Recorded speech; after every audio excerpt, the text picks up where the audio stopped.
Okay guys, so today I want to make a video about how important it is to be prepared. And as we've seen with Hurricane Helene, the sheer and utter devastation that it brought and how it disrupted the supply chain and also the electrical grid, leading to blackouts and leaving people in despair, it was a real nightmare. So I think in these times it's even more important to prepare while you still can. And also here in Austria we had a big storm before Helene happened. I think it was about a couple of days before Helene. So we had a huge flooding in Austria. Most of the flooding though was groundwater coming up. And we also had a couple of houses destroyed and a lot of people left with basements full with water. So in the news they said that this event was a 30-year storm, so it was quite extreme. But it was nothing that people endured in Northern Carolina. And also parts of Southern Carolina were without electricity. And also I'm watching some YouTubers from that region, especially Southern Prepper 1. And he mentioned that he was already 8 days without electricity, but he was fine because he has a really big solar system. So I believe that preparing is really the only thing that you can do to endure such hardships.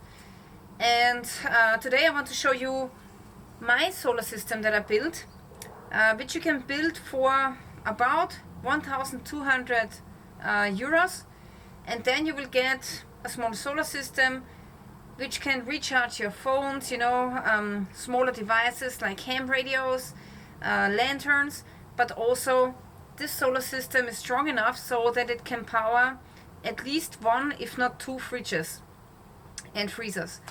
So let's take a look at my solar system, and I will tell you the cost of all of the components, so you know what something like this would cost in case you want to prepare for a blackout in future. So yeah, this is my solar system here, and all of the electrical components cost me together 1,000 euros. And then I also had to build this cupboard here out of wood, and I had to close the back side of the shed here and the side here. So the wood cost me 150 euros, and then also the metal sheeting cost me 85 euros. So altogether, this system, including the cupboard and the metal sheets, cost me 1,238 euros. Okay, now let me show you all of the components and the cost of it. Okay, up here I have a solar panel. The solar panel is rated for 375 watts, but yeah, actually I've tested it and it's only putting out 250 watts. So the solar panel cost me 175 euros, and that's quite a lot actually, because I bought it 2 years ago. But if you buy it right now, it would only cost you 100 euros. So that's pretty good. And right now it's really cloudy. So right now it's only making 48 watts in the clouds. Okay, so now let's move on inside of the shed here. And now let's check all of the components. And I want to do it in the order of the electricity coming into my solar system. So first of all, you can see a lot of cables that I've used in the solar system, and the cables together with the lugs were about 60 euros. Okay. Then also here you can see a DC breaker in a breaker box. Now the breaker here costs 15 bucks and the breaker box is about 10 bucks. So together this is 25 euros. Then the current is coming down if I connect this cable here, and the current goes into my solar charge controller. Now this solar charge controller is by the company EP-Ever, and it's a 30 amps charge controller. It costs 150 euros. So it's a little bit expensive, but it's a high quality charge controller. So from this charge controller also we have a monitor coming from it, and this monitor is the MT50 monitor, and it costs 35 euros. Now also here we have some cables connected to my solar charge controller, and then here this leads to my USB panel, and this USB panel cost me 20 euros. So that's pretty awesome. So you can recharge your smaller devices, phones and such, and walkie-talkies, radios, lanterns, whatever you got. So that's really nice. Costs about 20 bucks here in Europe. And then we go down to this breaker, which is protecting the solar charge controller, and this breaker costs me around 20 euros again.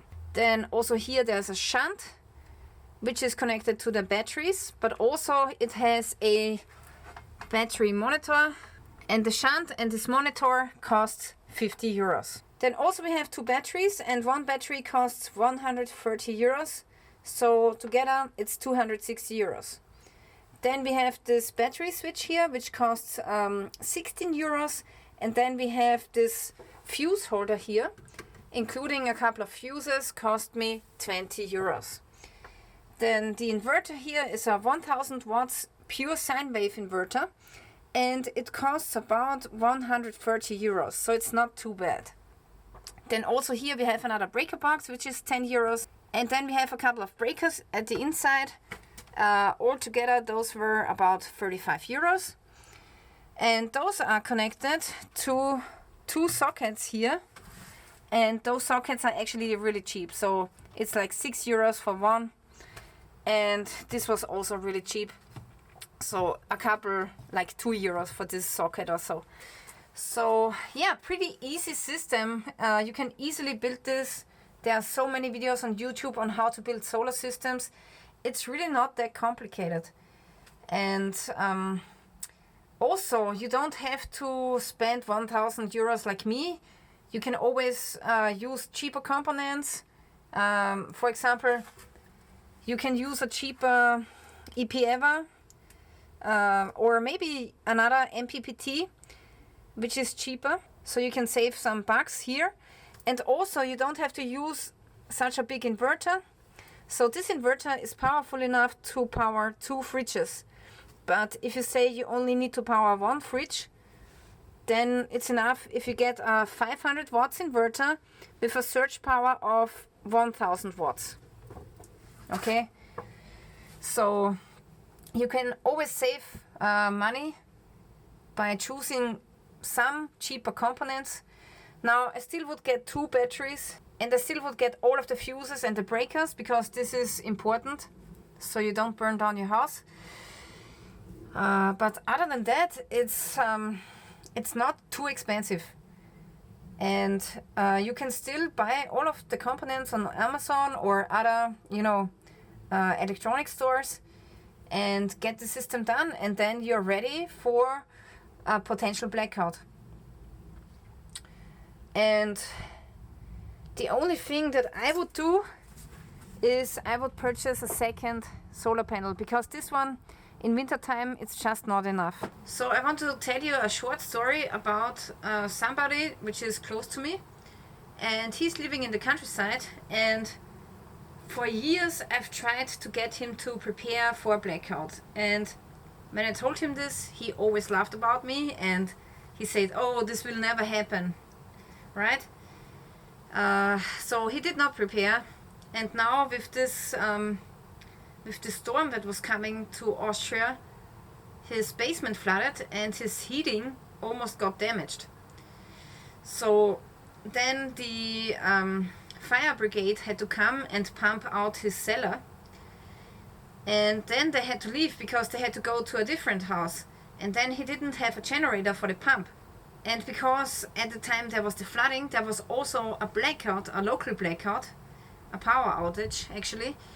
That was because a tree was falling over a power line. So the entire village was cut off from the power. So they had no internet, and they also did not have any cell reception. So then he had to take the car, and gladly he had enough of gasoline, and he drove out to another region.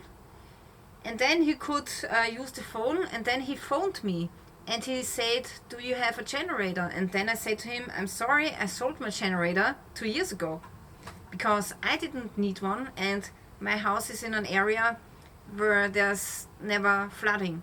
So I sold the generator because I didn't need it, and I have this solar system and I have a second one like this in my basement. So then he had to phone around some of the friends that he knew. Most of them did not have cell reception, so he could not ask for help, and others needed the generator for themselves because they also had a flooding in their basement. And then he found one guy who had a generator, and he immediately bought this generator from him, and this is how he could run a 1000 watts pump to pump out the basement.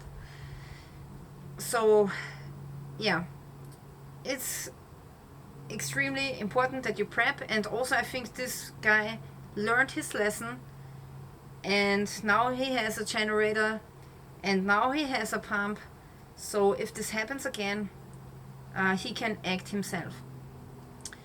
So lesson hard learned, but it doesn't have to be this hard. So everybody can prepare for this, and even if it doesn't happen to you, you can help out your neighbor with your preps. Now this solar system here is also not powerful enough to run a pump, a 1000 watts pump for hours.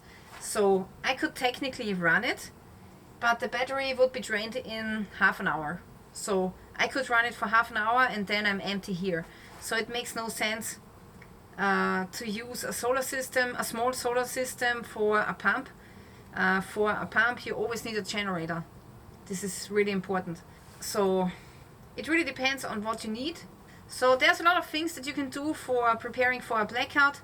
Solar systems are one thing, and if you cannot build this, there are always, you know, some solar power stations that you can buy in the store.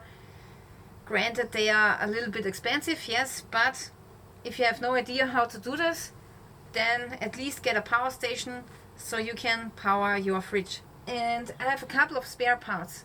So if something breaks because of an EMP, I can immediately exchange it, and I keep all of the components in a Faraday bag in my basement. Also, if you are shocked by the cost of the system, actually this is paying me back every year. So let me show you this here. Inside I have a small microinverter. So most of the time the solar panel is connected to this microinverter, and this is giving me electricity which is leading into my house. So actually I'm saving about 200-250 euros a year because I'm leading the electricity from the solar panel into my house, the grid of my house. And this way, this microinverter will pay off next year, and the solar system will pay off maybe in 10 years, and then it's paid off and I have all of the components for free.